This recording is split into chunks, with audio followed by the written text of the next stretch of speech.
Oh, this is Skype. I'm sorry. I usually do it on Zoom. Oh, they have a recording on Skype. I didn't know that. So we're recording now? Yes, we are. That's curious.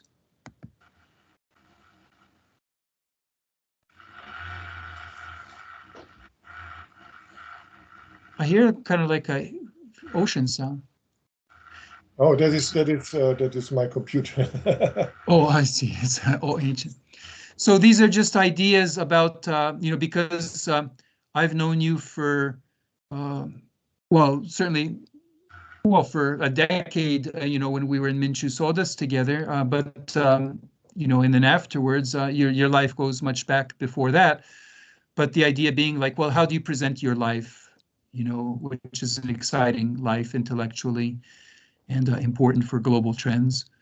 So I think just the general rule of thumb is like whatever's easiest, and whatever is maybe most practical. Like, what do people want to get from you, and what do you want to give?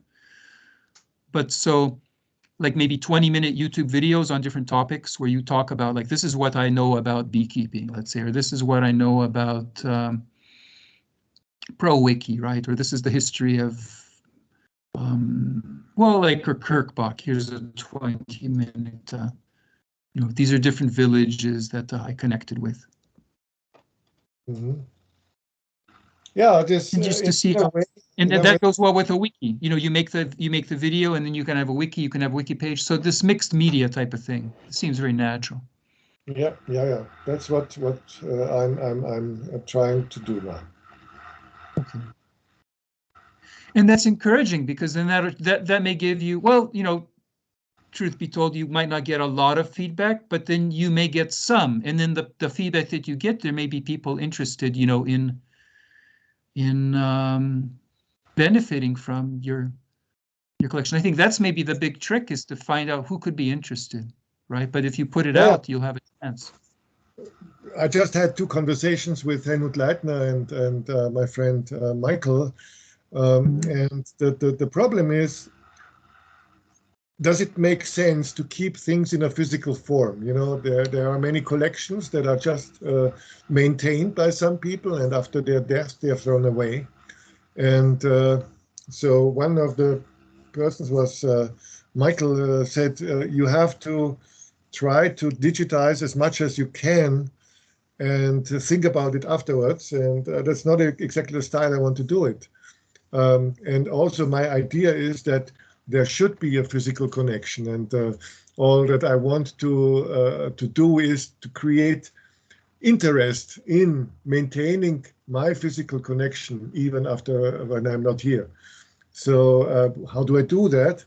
In trying to outline what is the content and trying to show that there are gems everywhere.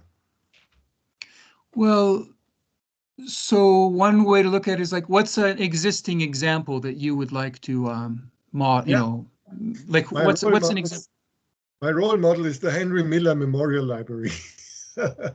Henry Miller. And who is Henry Miller? I forget. I don't know. It's a famous author. He was considered almost an outlaw because his books were sexually very open, and they were banned in the United States. They just appeared in Was Europe. he a British author or American author? He was an American author, and Henry Miller?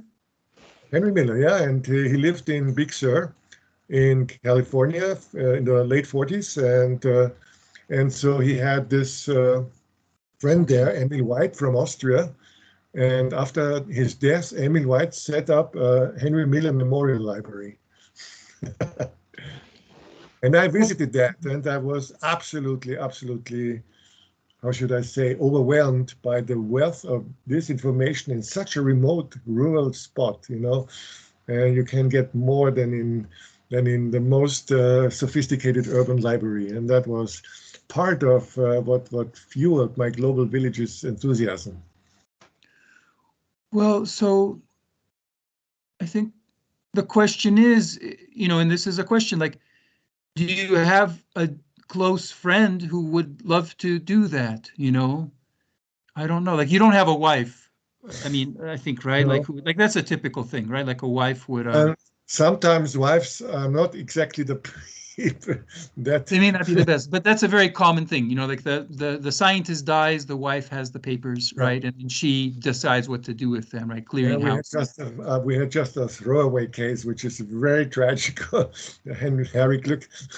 Yeah, and it happens. Well, like my friend, brother David Ellison Bay, he lost his whole house. They threw everything out. You know, he had this, his house was his mine. So it's what you want is kind of rare, you know, and it's even in the case of famous people, acknowledged people, it's not, see, but, and for a lot of those people, what happens is that there may be some university takes their collection of writings and puts it in an archive.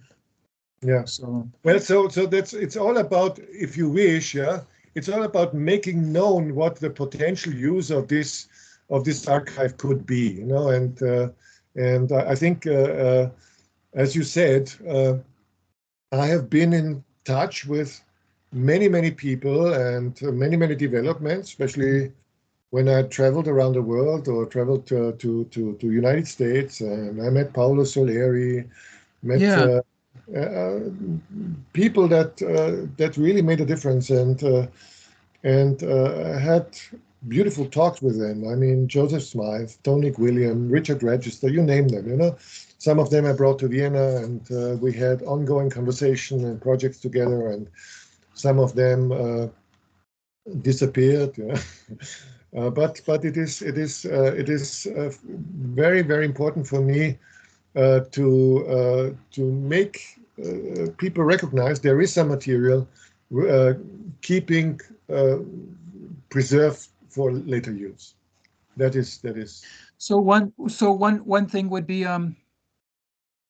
I mean, there's two ways to go. I mean, like, just kind of like thinking of like Isaac Asimov. You read the Foundation trilogy or not? Did you read Isaac Asimov or not?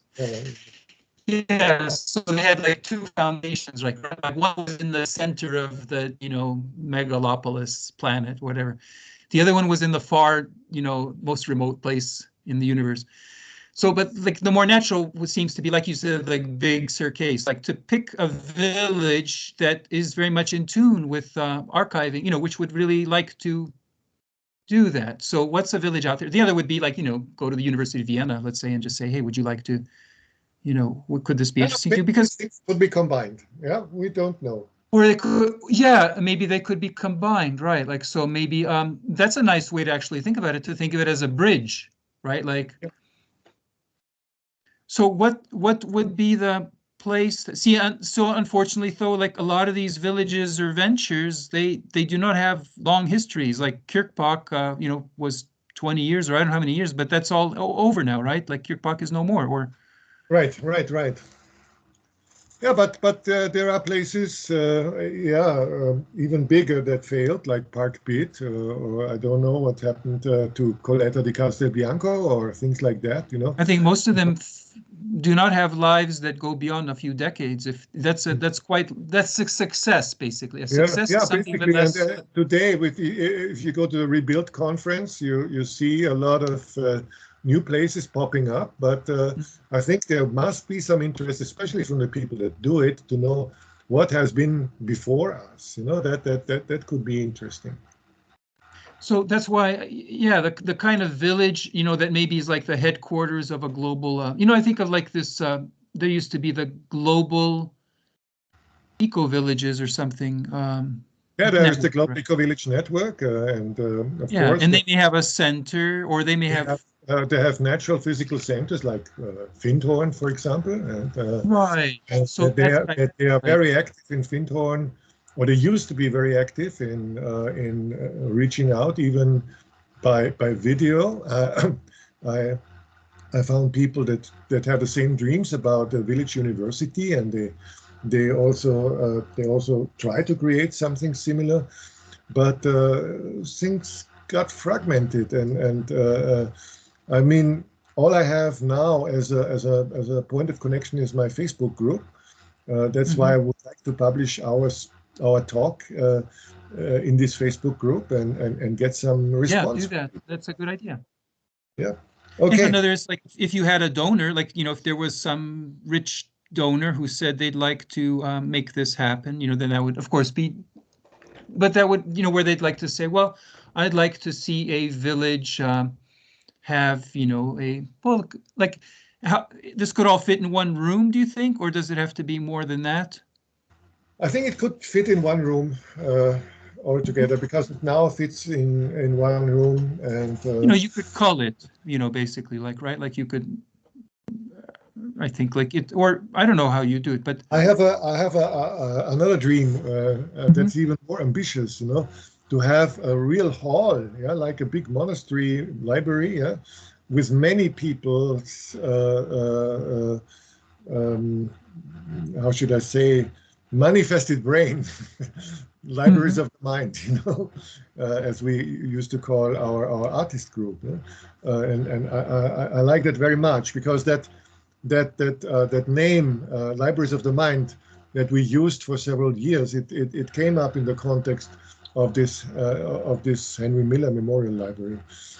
So and so this whole theme of yours about monasteries, you know, yeah, in the contemporary time, and so but kind of like in the vein of what you're saying, to have I mean, think of, there are places where people go on intellectual retreats, right?